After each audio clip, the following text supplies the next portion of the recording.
तो सियोइडो जब येरिन को लेके जा रहा था तभी उसकी गोदी में ही येरिन मिंजी में ही ट्रांसफॉर्म हो जाती है, जो देख के सियोइडो बहुत ज्यादा शॉक हो जाता है क्योंकि उसे तो अपने आंखों पर विश्वास ही नहीं हो रहा था। इधर सुयंग इस पूरी घटना की वीडियो कर लेती है, जिसे ऐसा करते हुए जिनक्यूंग देख लेती है, लेकिन जिनक्यूंग के मना करने के बाद भी सुयंग वहाँ से भाग जाती है। इधर पार्क तैजुन का हाथ पैर बांध के पुलिस को कॉल करने का सोचता है, लेकिन तभी उसे याद आता है क्योंकि मिंजी तो तैजुन का वाइफ है और पुलिस अगर इसमें इन्वॉल्व होता है तो येरिन के साथ सबके सामने आ जाएगी। इधर सियोइडो उसे अपने गाड़ी में बिठाता है, अभी भी वो अपनी आंखों पर विश्वास नहीं कर पा रहा था। उसी बीच मिंजी ही होश में आ जाती है, लेकिन बेहोश होने का एक्टिंग करती है। तो सियोइडो कुछ देर के लिए गाड़ी से बाहर आता है, तभी मिंजी ही वहाँ से भाग जाती है। तो भाग के वो बाहर आती है, तभी वहाँ पे मिंसू का कार आता है और वो मिंसू के गाड़ी में उठ जाती है और कहती है जल्दी से यहाँ से चलो।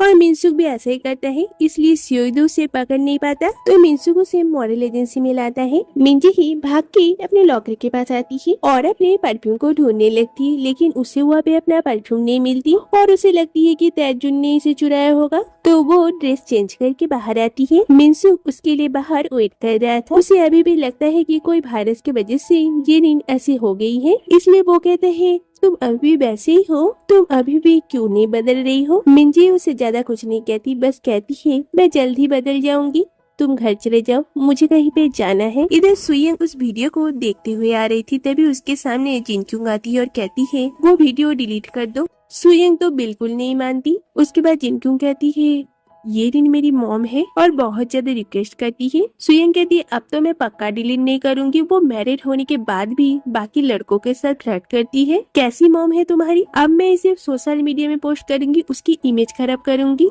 और वहाँ से चली जाती है। इधर पार्क सियोइडो को कॉल करके पूछता है कि येरिन कहाँ पर है। सियोइडो कहता है मुझे कैसे पता होगा और गुस्से से फोन कट कर देता है क्योंकि पार्क के पास ही वो परफ्यूम है, इसलिए वो येरिन को ढूंढ रही है और उसे पता है कि येरिन भी मिंजी में बदल गई है, इसलिए वो जल्द से जल्द मिंजी के पास पहुंचना चाहता है। इधर सियोइडो हेलुसिनेट करता है और मिंजी ही और येरिन को एक साथ देखता और कहता है पिछले 6 महीनों से तुम दोनों ने मुझे डंप किया और लास्ट में पता चला कि दोनों ही एक हो, तुम दोनों को मैं छोड़ूंगा नहीं।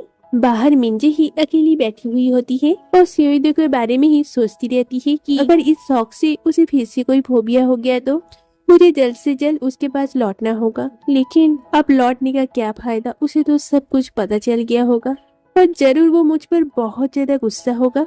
और तभी उसे टेलीफोन बुथ दिखती है, तो वो सियोइडो को कॉल करती है और कहती है मैं मिंजी हूँ। सियोइडो कहता है और तुम ही येरिन भी हो ना। मिंजी कहती है हाँ।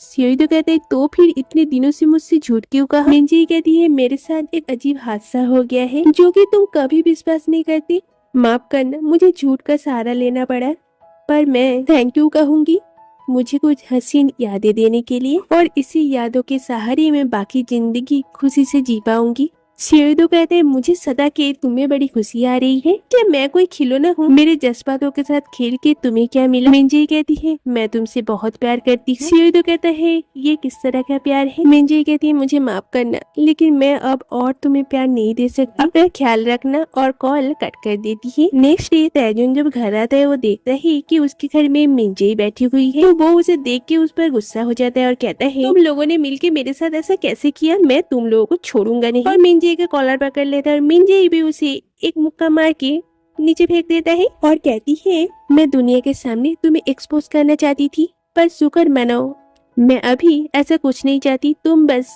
इस डिवोर्स पेपर में साइन कर दो क्योंकि मेरे पास वक्त बहुत कम है। मैं तुम जैसे आदमी का बीवी बन के मरना नहीं चाहती हूँ, इसलिए डिवोर्स के लिए मैं मरी जा रही हूँ। फिर दोनों उस पेपर पे साइन कर देते हैं। इधर सुयंग उस वीडियो का एक अच्छा सा कैप्शन लगा कि उसे पोस्ट करने जाती है, लेकिन उसने उस वीडियो को पोस्ट किया कि नहीं ये अभी दिखाया नहीं जाता। इधर ऑफिस में सियोइडो एक अर्जेंट मीटिंग बुलाता है जिसमें वो कहता है उसने फैशन वीक की थोड़ी सी थीम चेंज की है, अब मॉडल ऐसे कपड़े पहन के रैंप वॉक करेंगे जो किसी भी बॉडी टाइप के लड़कियां पहन सकती है।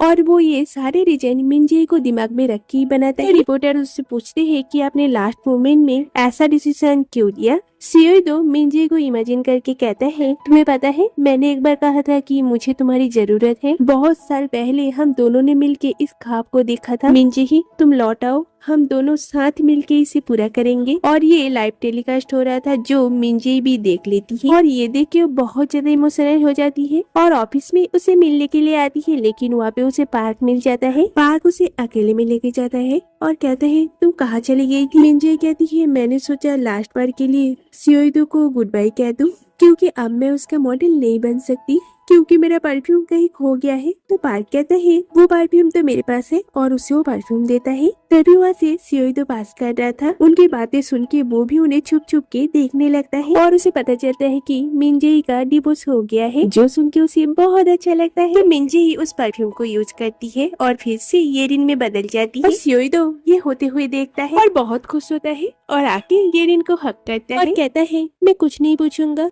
मैं बहुत खुश हूँ कि तुम यहाँ पे हो। येरिन अपने सभी कामों के लिए उससे माफी मांगती है। ये सब देख के पार्क बहुत ज्यादा खुश होता है, लेकिन कहता है मैं तुम दोनों को डिस्टर्ब नहीं करना चाहता, पर फाइनल मॉडलिंग सिलेक्शन शुरू होने वाला है। ये सुन के सियोइदो जल्दी से येरिन को वहाँ से लेके भागता है। इधर लास्ट राउंड शुरू हो गया था। येरिन ग्रीन रूम में आती है। जिनक्यूंग को देख के वो जिनक्यूंग से माफी मांगने के लिए जाती है, लेकिन जिनक्यूंग उस पर बहुत ज्यादा गुस्सा थी और कहती है फाइनली आपको डैड से डिवोर्स मिल गई, पर इतने झूठ बोल के आपको क्या मिला। और गुस्सा करती हुई वहाँ से चली जाती है। येरिन उसे मनाने की बहुत कोशिश करती है, लेकिन वो नहीं सुनती। उसके बाद वो तैयार होकर रैंप में जाती है और इतनी अच्छी करती है कि सारे जजेस उससे बहुत इम्प्रेस हो जाती है। सियोइदो को भी ये देख के बहुत अच्छा लगता है। फिर वो पार्क को देख के कहता है चलो मेरे साथ। अकेले में ले जाके कहता है तुम्हें पहले से सब कुछ पता था ना, फिर भी तुमने मुझसे छुपाया कैसे? तुम मेरे असिस्टेंट हो कि उसके? पार्क कहता है येरिन नहीं चाहती थी कि तुम्हें इससे पता चले, तो मैं तुम्हें कैसे बताता, वैसे भी उसकी जिंदगी आधी हो गई है। सियोइदो कहता है क्या मतलब है तुम्हारा? पार्क कहता है गलती से मेरे हाथ से वो परफ्यूम का बोतल का आधा परफ्यूम नीचे गिर गया था, नहीं तो आज येरिन की जिंदगी थोड़ी और लंबी होती। सियोइदो कहता है तुम्हारा मतलब वो परफ्यूम खत्म होते ही वो मर जाएगी? ऐसा कैसे हो सकता है? पार्क कहता है तुम्हें नहीं लगता कोई इंसान कभी पतला हो जाता है तो कभी मोटा हो जाता है? ये उसकी बॉडी सहन नहीं कर पा रही है, इसलिए अभी उसकी नाक से भी खून आने लग गया है। बस तुम्हें बुरा न लगे इसलिए वो झूठ कहती थी कि उसे अमेरिका जाना है, असल में तो उसकी जिंदगी और कुछ दिन का है। फिर सियोइदो येरिन को अपने घर लेके आता है और कहता है मतलब तुम ही मिंजे हो? मतलब कि मैंने अपने पहले प्यार को धोखा नहीं दिया?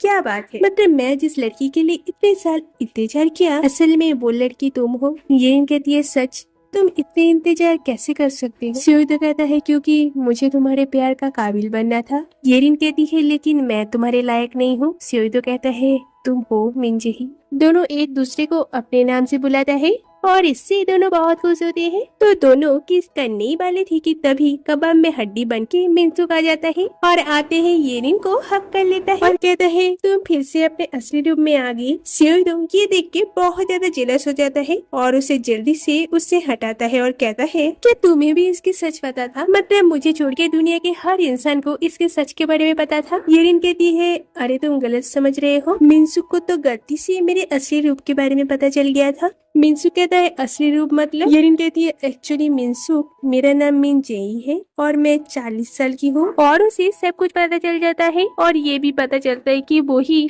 सियोइदो का पहला प्यार है।